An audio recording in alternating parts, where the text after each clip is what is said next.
Primeira Carta aos Coríntios, capítulo 10. Ora, irmãos, não quero que vocês ignorem que os nossos pais estiveram todos sob a nuvem, e todos passaram pelo mar, e todos, em Moisés, foram batizados, tanto na nuvem como no mar. Todos eles comeram do mesmo alimento espiritual e beberam da mesma bebida espiritual, porque bebiam de uma pedra espiritual que os seguia, e a pedra era Cristo. Mas Deus não se agradou da maioria deles, razão pela qual ficaram prostrados no deserto. Ora, estas coisas se tornaram exemplos para nós, a fim de que não cobicemos as coisas más, como eles cobiçaram. Não sejam idólatras, como alguns deles foram, conforme está escrito: o povo assentou-se para comer e beber, e levantou-se para se divertir. Não pratiquemos imoralidade, como alguns deles o fizeram e caíram mortos num só dia 23.000. Não ponhamos Cristo à prova, como alguns deles fizeram e foram mortos pelas serpentes. Não fiquem murmurando, como alguns deles murmuraram e foram destruídos pelo exterminador. Estas coisas aconteceram com eles para servir de exemplo e foram escritas como advertência a nós, para quem o fim dos tempos tem chegado. Por isso, aquele que pensa estar em pé, veja que não caia. Não sobreveio a vocês nenhuma tentação que não fosse humana, mas Deus é fiel e não permitirá que vocês sejam tentados além do que podem suportar. Pelo contrário, juntamente com a tentação, proverá livramento, para que vocês a possam suportar. Portanto, meus amados, fujam da idolatria. Falo como a pessoas sábias. Julguem vocês mesmos o que eu digo. Não é fato que o cálice da bênção que abençoamos é a comunhão do sangue de Cristo? E não é fato que o pão que partimos é a comunhão do corpo de Cristo? Porque nós, embora muitos, somos unicamente um pão, um só corpo, porque todos participamos do único pão.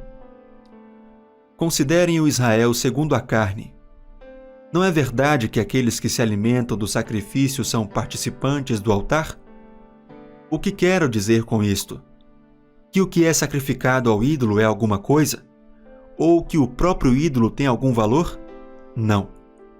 Digo que as coisas que eles sacrificam são sacrificadas a demônios, e não a Deus. E eu não quero que vocês estejam em comunhão com os demônios. Vocês não podem beber o cálice do Senhor e o cálice dos demônios. Não podem ser participantes da mesa do Senhor e da mesa dos demônios. Ou provocaremos ciúmes no Senhor? Somos por acaso mais fortes do que Ele? Todas as coisas são lícitas, mas nem todas convêm. Todas as coisas são lícitas, mas nem todas edificam. Ninguém busque o seu próprio interesse, e sim o de seu próximo. Comam de tudo o que se vende no mercado, sem questionamento algum por motivo de consciência. Porque do Senhor é a terra e a sua plenitude. Se alguém que não é crente convidá-los para comer, e vocês quiserem ir, comam de tudo o que for posto diante de vocês, sem questionamento algum por motivo de consciência. Porém, se alguém disser a vocês, isto é coisa sacrificada a ídolo, não comam, por causa daquele que deu a informação e por motivo de consciência. Consciência, digo, não a sua propriamente, mas a do outro. Pois por que a minha liberdade deve ser julgada pela consciência de outra pessoa? Se eu participo com gratidão, por que sou criticado por causa daquilo que dou graças? Portanto, se vocês comem, ou bebem, ou fazem qualquer outra coisa, façam tudo para a glória de Deus. Não se tornem motivo de tropeço nem para judeus, nem para gentios, nem para a igreja de Deus, assim como também eu procuro em tudo ser agradável a todos, não buscando o meu próprio interesse, mas o de muitos, para que sejam salvos. Capítulo 11. Sejam meus imitadores, como também eu sou imitador de Cristo. Eu os elogio porque em tudo vocês se lembram de mim e retêm as tradições assim como eu as transmiti a vocês. Quero, porém, que saibam que Cristo é o cabeça de todo homem, e o homem é o cabeça da mulher, e Deus é o cabeça de Cristo. Todo homem que ora ou profetiza com a cabeça coberta desonra a sua própria cabeça. Toda mulher, porém, que ora ou profetiza com a cabeça descoberta desonra a sua própria cabeça, porque é como se a tivesse rapada. Portanto, se a mulher não cobre a cabeça, nesse caso, que rape o cabelo. Mas se é vergonhoso para a mulher cortar rente ou rapar o cabelo, que ela cubra a cabeça. Porque o homem não deve cobrir a cabeça, por ele ser imagem e glória de Deus. Mas a mulher é glória do homem. Porque o homem não foi feito da mulher, mas a mulher foi feita do homem. Porque também o homem não foi criado por causa da mulher, e sim a mulher por causa do homem. Portanto, por causa dos anjos, a mulher deve trazer um sinal de autoridade na cabeça. No Senhor, todavia, nem a mulher é independente do homem, nem o homem é independente da mulher. Porque assim como a mulher foi feita do homem, assim também o homem nasce da mulher, e tudo vem de Deus. Julguem entre vocês mesmos. É próprio que a mulher ore a Deus com a cabeça descoberta? Ou a própria natureza não lhes ensina que é desonroso para o homem usar cabelo comprido? E que, tratando-se da mulher, é para ela uma glória? Pois o cabelo lhe foi dado em lugar de véu. Mas se alguém quiser discutir essa questão, saiba que nós não temos tal costume, nem as igrejas de Deus. Mas nisto que agora prescrevo, não posso elogiá-los, porque vocês se reúnem não para melhor, e sim para pior. Porque, antes de tudo, estou informado de que, quando se reúnem na igreja, existem divisões entre vocês, e eu, em parte, acredito que isso é verdade. E é até necessário que haja partidos entre vocês, para que também os aprovados se tornem conhecidos entre vocês. Quando, pois, se reúnem no mesmo lugar, não é a ceia do Senhor que vocês comem, porque, quando comem, cada um toma antecipadamente a sua própria ceia, e enquanto um fica com fome, outro fica embriagado. Será que vocês não têm casas onde podem comer e beber? Ou menosprezam a igreja de Deus e envergonham os que nada têm? Que posso dizer a vocês? Devo elogiá-los? Nisto certamente não posso elogiá-los. Porque eu recebi do Senhor o que também lhes entreguei, que o Senhor Jesus, na noite em que foi traído, pegou um pão e, tendo dado graças, o partiu e disse: Isto é o meu corpo, que é dado por vocês. Façam isto em memória de mim. Do mesmo modo, depois da ceia, pegou também o cálice, dizendo: Este cálice é a nova aliança no meu sangue. Façam isto todas as vezes que o beberem, em memória de mim.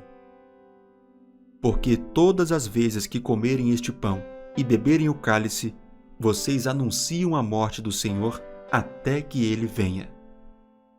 Por isso, aquele que comer o pão ou beber o cálice do Senhor indignamente será réu do corpo e do sangue do Senhor. Que cada um examine a si mesmo, e assim coma do pão e beba do cálice. Pois quem come e bebe sem discernir o corpo, come e bebe juízo para si. É por isso que há entre vocês muitos fracos e doentes, e não poucos que dormem. Porque se julgássemos a nós mesmos, não seríamos julgados. Mas, quando julgados, somos disciplinados pelo Senhor, para não sermos condenados com o mundo. Assim, meus irmãos, quando vocês se reúnem para comer, esperem uns pelos outros. Se alguém tem fome, que coma em casa, a fim de que vocês não se reúnam para juízo. Quanto às demais coisas, eu as ordenarei quando for aí. Capítulo 12. Irmãos, Não quero que vocês estejam desinformados a respeito dos dons espirituais. Vocês sabem que, quando eram gentios, se deixavam conduzir aos ídolos mudos, conforme vocês eram guiados. Por isso quero que entendam que ninguém que fala pelo Espírito de Deus afirma anátema Jesus. Por outro lado, ninguém pode dizer Senhor Jesus, senão pelo Espírito Santo. Ora, os dons são diversos, mas o Espírito é o mesmo. E também há diversidade nos serviços, mas o Senhor é o mesmo. E há diversidade nas realizações, mas o mesmo Deus é quem opera tudo em todos. A manifestação do Espírito é concedida a cada um visando um fim proveitoso. Porque a um é dada mediante o Espírito a palavra da sabedoria, a outro, segundo o mesmo Espírito, a palavra do conhecimento. A um é dada no mesmo Espírito a fé, a outro no mesmo Espírito dons de curar, a outro operações de milagres, a outro profecia, a outro discernimento de espíritos. A um é dada a variedade de línguas e a outro capacidade para interpretá-las. Mas um só e o mesmo Espírito realiza todas essas coisas, distribuindo-as cada um individualmente conforme ele quer. Porque, assim como o corpo é um e tem muitos membros, e todos os membros, mesmo sendo muitos, constituem um só corpo, assim também é com respeito a Cristo, pois em um só Espírito todos nós fomos batizados em um só corpo, quer judeus, quer gregos, quer escravos, quer livres. E a todos nós foi dado beber de um só Espírito. Porque também o corpo não é um só membro, mas muitos. Se o pé disser, porque não sou mão, não sou do corpo, nem por isso deixa de ser do corpo. Se o ouvido disser, porque não sou olho, não sou do corpo, nem por isso deixa de ser do corpo. Se todo o corpo fosse olho, onde estaria o ouvido? Se todo ele fosse ouvido, onde estaria o olfato? Mas Deus dispôs os membros, colocando cada um deles no corpo como ele quis. Se todos, porém, fossem um só membro, onde estaria o corpo? O certo é que há muitos membros, mas um só corpo. Os olhos não podem dizer à mão, não precisamos de você. E a cabeça não pode dizer aos pés, não preciso de vocês. Pelo contrário, os membros do corpo que parecem ser mais fracos são necessários. E os que nos parecem menos dignos no corpo, a este damos muito maior honra. Também os que em nós não são decorosos, revestimos de especial honra. Ao passo que os nossos membros nobres não têm necessidade disso. Contudo, Deus coordenou o corpo, concedendo muito mais honra àquilo que menos tinha, para que não haja divisão no corpo, mas para que os membros cooperem com igual cuidado em favor uns dos outros, de maneira que, se um membro sofre, todos sofrem com ele. E se um deles é honrado, todos os outros se alegram com ele. Ora, vocês são o corpo de Cristo, e individualmente membros desse corpo. A uns Deus estabeleceu na Igreja, primeiramente apóstolos, em segundo lugar profetas, em terceiro lugar mestres, depois operadores de milagres, depois os que têm dons de curar, ou de ajudar, ou de administrar, ou de falar em variedade de línguas. Será que são todos apóstolos? Será que são todos profetas? Será que são todos mestres? São todos operadores de milagres? Todos têm dons de curar? Todos falam em línguas? Todos têm o dom de interpretar essas línguas? Entretanto, procurem com zelo os melhores dons, e eu passo a mostrar-lhes um caminho ainda mais excelente.